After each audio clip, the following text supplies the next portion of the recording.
ऐसे व्यक्ति आप अवश्य ही उनकी संगति करिए और अपने बच्चों को भी समझाने का प्रयास करिए। सबसे अच्छा आप लोगों के द्वारा कार्य किया जा रहा है, लेकिन कीड़ी के जाल से किया जा रहा है। पैसे का यदि व्यय करते हैं आप विषयों में, कषायों में और अनेक प्रकार के मनोरंजनों में, उसका चाराना हिस्सा भी यदि इसकी राष्ट्रीय को उन्नति करने के लिए भाषा के बारे में, भावों के बारे में खर्च करो तो यह कभी भी चूकेगा नहीं। और कितने गुण में मिलेगा, या आप फावड़े से उसको इकट्ठा करोगे तो भी पसीना आ जाएगा आपको, इतना मिलेगा। लेकिन तो आपको ये सिद्धांत याद ही नहीं है। अभी आप इकट्ठा करके विदेशों में रखियो अच्छे ढंग से, और वहीं पर जाकर के मरण करके यूं बैठी हो, हाँ बिल्कुल कुंडली मार करके, आपको मिलने वाला नहीं है। आप तो केवल उसके रखवाले बन करके बैठ जाओ। यह क्या है? यही अविवेक है, यही संस्कार से विहीन होने का जीवन जीना है, इसी का नाम है। ज़्यादा तो कहना अच्छा नहीं, क्योंकि बहुत साहस के साथ आप सुन रहे हैं। आज इसलिए सुन रहे हैं कि आप शिक्षकों के बीच में बैठे, फिर भी आपको क्या ठाना है क्या पता है, उसी के अनुसार करना हो तो भी कोई वादा नहीं। लेकिन एक बार तो आप, यह विश्व गुरु यदि भारत बनने का था है तो इसको एक बार मना करके तो देख लो, आपके जितने भी ऋण हैं वो सब चूक जाएंगे। भारत आज ऋण के ऊपर जी रहा है। ऋण का अर्थ क्या होता? लोन होता है। लोन ले करके सब काम कर रहे हैं। इसका क्या परिणाम निकलेगा पता नहीं है। ये भारतीय संस्कृति नहीं है। भारतीय संस्कृति अपने धन का उपयोग कैसा करना, क्या करना, शास्त्र में लिखा हुआ है। अब कोई भी व्यक्ति उसको देख नहीं पा रहा। सूत्रों में लिखा है, संस्कृत में लिखा हुआ है, और इसलिए लिखा है कि वह देशवासियों के लिए कम से कम यह दिशा बोध देगा। लेकिन इससे कोई भी दिशा बोध ले नहीं रहा, लेकिन फिर भी देना चाहता है व्यक्ति दिशा बोध, वह अपना काम कर रहा है। हम इसी प्रयास में हैं वह दल दिन दोगुनी और रात चौगुनी बढ़ता जाए, और आपकी आंखों में जो नींद है अभी उसको वह अच्छे ढंग से दूर करने का प्रयास करें। और ऐसी संगोष्ठियों के माध्यम से आप अपने ऊपर नहीं किंतु विश्व के ऊपर दया करके भारत को अपनी पूर्व स्थिति तक ले आने का श्रेय आपको प्राप्त हो। इन्हीं भावनाओं के साथ जो आगत शिक्षक हैं इनको बहुत धन्यवाद देता हूँ और पूर्ण आशीर्वाद देता हूँ। वो जो मांग रहे हैं उससे भी अभी हम कहते हैं अभी आपकी झोली बहुत छोटी सी लग रही है। भगवान से प्रार्थना करता हूँ यह दिन दोगुनी रात चौगुनी काम करते चले जाएं। यहीं का यहीं सब कुछ रहना है, लेकिन आप साथ ले जाना चाहते हो और भव में इसका उपयोग करना चाहते हो। और इतना ही नहीं, विश्व को भी अपना साथी बनाना चाहते हो अथवा अपने बंधु बनाना चाहते हो।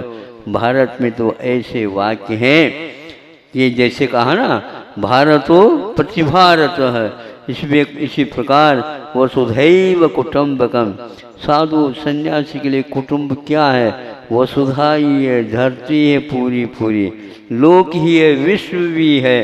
तो ये केवल भारत के बारे में मत सोचो, किंतु भारत के बारे में इसलिए सोचना अनिवार्य है। विश्व को कुटुंब बनाना चाहते हो, उसका भी यदि हित चाहते हो तो आपका एक कर्तव्य है भारत को जो उर्वरा शक्ति से युक्त है उसके जीवित रखो और उसमें ऐसी खाद डालते चले जाओ इसकी उर्वरा शक्ति बहुत अच्छी बनी रहे और विश्व को यह हमेशा हमेशा अनाज और संस्कारों से वह संस्कारित करता चला जाए और सबका जीवन प्रभु बनने के उन्मुख हो जाए।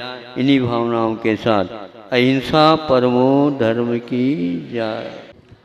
रविवार आज मध्याह्न में है, सुबह तो नहीं है, लेकिन फिर भी आप लोग पूजन के हेतु आए हैं, बैठे हैं और पूजन के साथ योजनाओं के बारे में भी आप लोगों के सामने रखा है।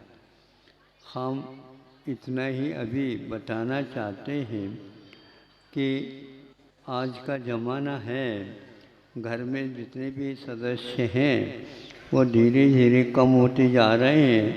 यद्यपि उनका अवसान नहीं होता, किंतु फिर भी अन्यत्र उन्हें किसी हेतु जाना पड़ता है और 10-20 का परिवार भी वही एकमात्र रह जाता जो घर का मालिक, बाकी सब रवाना हो जाते हैं।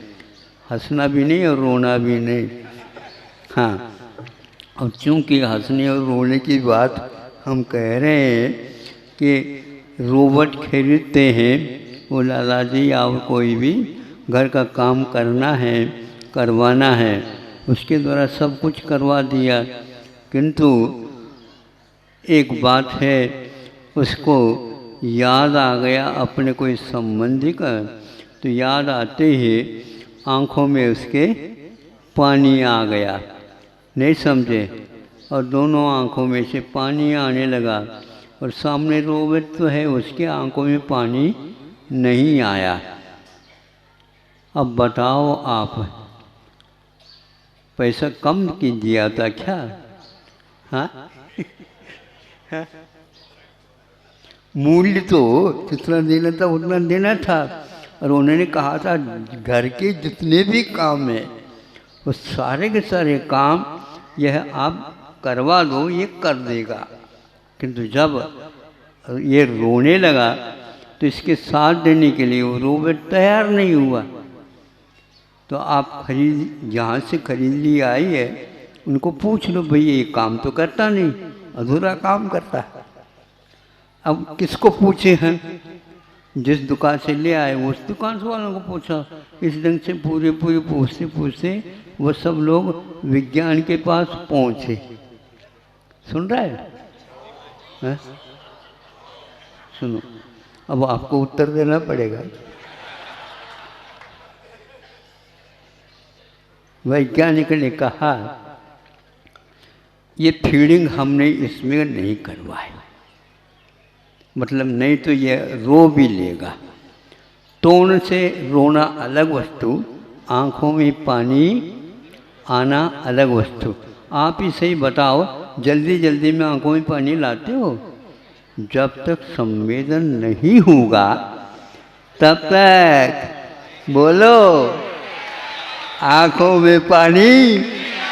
और मान लो कहीं गमी हो गई और आप बैठने के लिए बैठ गए, और यदि मान लो वहाँ पर जाने के बाद भी आपके आँखों में पानी नहीं आते तो क्या कहोगे आप? अरे तुम रोबोट के भांति ऐसे ही बैठ गए ठूंठ जैसे। ये आँखों में पानी तक नहीं आए तो संवेदनशीलता समाप्त होती चली जा रही है, ये हमारा कहना है।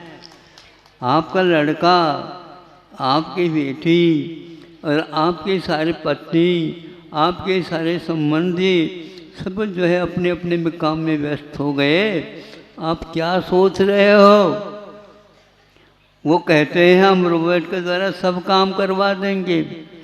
सब काम तो हो सकता है, लेकिन सहानुभूति के क्षेत्र में कोई भी साथ देने वाला नहीं है। इसलिए जिनवानी गुरु ही और भगवान ही हमारे साथ देने वाले हैं।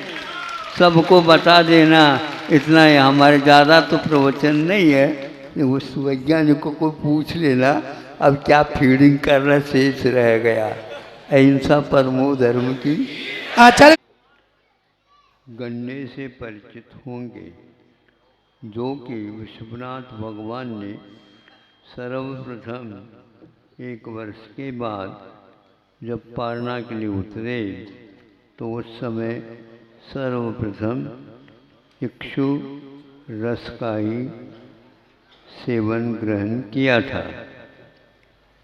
अब गन्ना यदि है तो वह इससे रस तो निकलेगा, लेकिन वह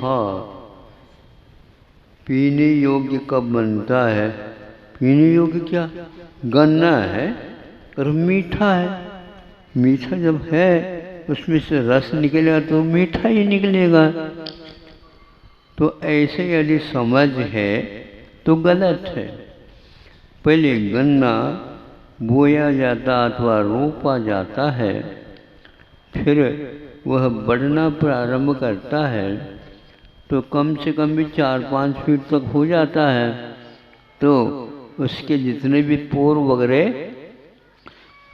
धीरे धीरे दिखना प्रारंभ हो जाते हैं, किंतु बच्चों के मन में आ जाता है गन्ने तो बड़े हो गए, अब तो खा लेना चाहिए। तो वह समझाया जाता है, बेटा अभी गन्ना खाने योग्य नहीं है। तो देखो गैया को, बैलों को खिलाया जा रहा है, उनको तो खिलाया जा रहा है, तो हम तो छोटे हैं, हमें क्यों नहीं खिलाया जाता? बेटा उनके लिए वह घास के रूप में है, रस के रूप में नहीं है। और वो घास खाते हैं, उस घास के पीछे से उसके छिलके निकाल निकाल करके उन्हें खिलाया जाता है, लेकिन पूरा गन्ना खिलाया नहीं जाता। गन्ने के विकास के लिए कुछ उसके छिलके निकाले जाते हैं ताकि वो ऊपर बढ़ने के लिए तैयार हो जाता है। नहीं, गन्ना तो रसदार है, खा लेना। पहली शुरुआत में यदि खानेंगे आप तो उसका आनंद नहीं आएगा, बल्कि आपको जुकाम और हो जाएगा। नहीं समझे? जुकाम यदि गन्ने खाने से होता है तो फिर कोई नहीं खाएगा। फिर हम कब खाएंगे? जब तक वह जुकाम के लायक है तब तक तो को नहीं खाना। फिर गैया वगैरह को जुकाम क्यों नहीं होते? देखो उन्होंने पहले कहा है वो रस के पीछा से नहीं, घास के पीछा से उनको खिलाया जाता है, इसलिए उनको निभ जाता है, पूरा ऊपर खा लेते हैं और वह कुछ भी नहीं छोड़ते, और वह पच करके इसका गोबर हो जाता है। उनकी जठराग्नि इस प्रकार तेज है। तो इस प्रकार वह 1 वर्ष लगभग लग जाता है। उसमें भी जब कभी भी उसको गन्ने से गुड़ बनाया जाता है, शक्कर बनाते हैं आप लोग, तो 15 दिन कम से कम भी पानी देना बंद कर देते हैं, क्योंकि पानी देने से वह और पानीदार हो जाता है, तो रस उसका पूरा का पूरा कम रहता है, पानी बढ़ जाता। जब वह सूख जाता है तब उसका गन्ना का जो रस और वह गुड़ बनने लायक हो जाता। इस प्रकार 1 वर्ष में जिसकी सफलता मिलने वाली है, हम पहले से 1-2 महीने में कहने लग जाएं। इसी प्रकार आज इसलिए मैं समझा रहा हूँ, कई लोगों को ये भ्रम हो गया है, आत्मा का श्रद्धान हो जाता है तो रस तो आता होगा, रस तो आता होगा, यह उनका श्रद्धान है, लेकिन रस नहीं आता, क्योंकि अविरत दशा में उसको श्रद्धान करने का सौभाग्य तो प्राप्त होता है, किंतु उसका आनंद लेने का लाभ नहीं होता। फिर आनंद श्रद्धान के बिना होता है क्या? श्रद्धान के बिना नहीं होता, लेकिन श्रद्धान मात्र से आनंद नहीं होता, उस चारित्र के साथ ही होगा। यद्यपि उसका स्वाद थोड़े बहुत आने लग जाता, ऐसा लगता है इन लोगों को। श्रद्धान के द्वारा भी ऐसा भाव में आने लग जाता। जिसके पास मिथ्या दर्शन रहता है उसी के अनुसार होता है क्या? उसके अनुसार तो नहीं होता, लेकिन श्रद्धान का काम तो श्रद्धान ही होता है। पानी के नाम लेने से, पानी के वर्णन सुनने से, पानी को देखने से प्यास बुझती नहीं, बल्कि पानी को लेकर के पीना पड़ेगा। कुछ तो होता होगा, हाँ कुछ ठंडक आता है, हवा मिल जाती है, वहाँ से आती है हवा और उसके कारण ठंडक जैसा महसूस होता है। लेकिन फिर भी पीने का जो कार्य होता है उसके द्वारा जो सफलता मिलती है वो देखने मात्र से और उसके स्पर्श करने मात्र से नहीं। तो श्रद्धान में एकमात्र उसका श्रद्धान ही होता है, उसका सेवन नहीं होता। इस प्रकार आज के स्वाध्यायशील अच्छे हैं, उनका कदम स्वाध्याय करने लगे नहीं करने की अपेक्षा। लेकिन जो नहीं कर रहे हैं उनको ऐसा न समझाएं स्वाध्याय करने वाले कि उन्हें आनंद आ रहा है। वो उन्हीं को आता है जिसके पास श्रद्धान होता है, और वो सोचने लग जाते हैं हमारा श्रद्धान तो है लेकिन आनंद क्यों नहीं हो रहा, और उनका श्रद्धान के माध्यम से आनंद में आता है, ऐसा उसने धारणा बना ली। ये तो उल्टा हो गई है उनका। यह वो यदि समझा देते समाज को, भोले भाले समाज हऊ कह देते हैं, लेकिन एकदम हऊ नहीं कहते। दुकान में जाते हैं, कुछ पूछताछ करते हैं क्या नहीं, हऊ ठोका ठोकी करते हैं क्या नहीं, हो एक दुकान छोड़ करके लेते छोड़ करके जाते हैं क्या नहीं, हो दूसरे दुकान जाने से पहले दुकानदार कहता है कि भैया ग्राहक तो छूट गया। ये ऐसे ही दुकानदार है, केवल ग्राहकों को इकट्ठा करके अपने पास पैसा खरीदना चाहते हैं, इससे दोनों को घाटा है।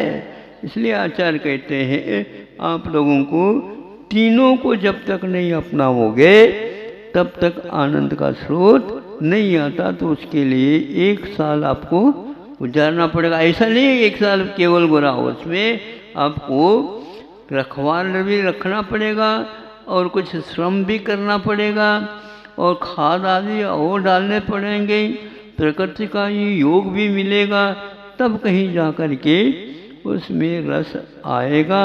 तो जब तक परिग्रह का त्याग नहीं करोगे तब तक चारित्र नहीं आएगा, और चारित्र आने के उपरांत मन लगेगा, मन लगने के उपरांत ध्यान लगेगा, तो उस ध्यान में ये आनंद का अनुभव होता है। समझ में आ गए ना। अब यह नहीं भी समझ में आ जाता तो गन्ने का उदाहरण तो याद रख लेना। अहिंसा परमो धर्म।